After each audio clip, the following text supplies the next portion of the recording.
एक समय की बात है। एक खूबसूरत सल्तनत में एक मेहरबान राजा और उसकी अक्लमंद रानी रहते थे।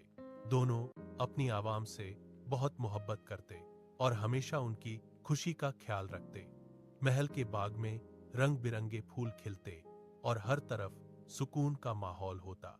एक शाम रानी बाग में टहल रही थी कि उसने एक पुराने दरख्त के पास चमकती हुई रोशनी देखी। वह हैरान हुई और फौरन राजा को बताया। राजा ने भी उस रोशनी को देखा और दोनों ने मिलकर उसका राज्य जानने का फैसला किया।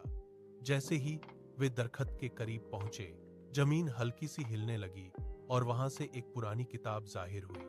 किताब पर लिखा था, सिर्फ सच्चे और बहादुर लोग इस राज को समझ सकते हैं। दोनों एक दूसरे को देखकर सोच में पड़ गए। राजा ने धीरे से किताब उठाई और उसे खोला। अंदर अजीब सी तस्वीरें और पुराने अल्फाज लिखे थे जो किसी पुरानी जुबान में थे। रानी ने गौर से देखा और कहा कि शायद इसमें किसी छुपी हुई ताकत का राज्य है। जैसे ही राजा ने एक सफ़ा पलटा, अचानक तेज रोशनी फैल गई और दोनों खुद को एक अनोखी दुनिया में पाने लगे। वहां हर तरफ घने जंगल, ऊंची पहाड़ियां और चमकते झरने थे।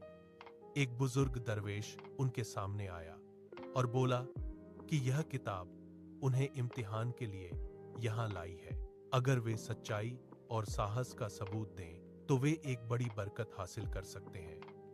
राजा और रानी ने एक दूसरे का हाथ थामा और इस मुश्किल सफर का सामना करने का फैसला किया।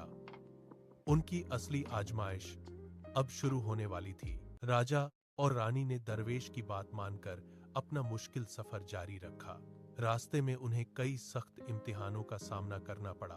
कभी गहरा और खौफनाक जंगल जहां अजीब आवाजें गूंजती रहती थीं, कभी तेज बहते हुए दरिया जिसे पार करना नामुमकिन लगता था, और कभी अंधेरी गुफाएं जहां रोशनी का नाम ओ निशान तक न होता। हर मोड़ पर रानी की अक्लमंदी और राजा की बहादुरी ने उन्हें हौसला दिया और वो हर रुकावट को पार करते गए। आखिरकार वो एक नूर से जगमगाते महल तक पहुंचे। वहां एक रूहानी आवाज गूंजी कि उन्होंने सच्चाई, वफादारी और हिम्मत का सबूत दे दिया है। अचानक सब कुछ रोशन हुआ और वह दोबारा अपने महल के बाग में वापस आ गए। पुरानी किताब गायब हो चुकी थी, लेकिन उनके दिलों में नई रोशनी, यकीन और समझ पैदा हो चुकी थी। उसके बाद राजा और रानी ने और भी इंसाफ, दया और मोहब्बत के साथ हुकूमत की और उनकी कहानी हमेशा के लिए एक रोशन मिसाल बन गई।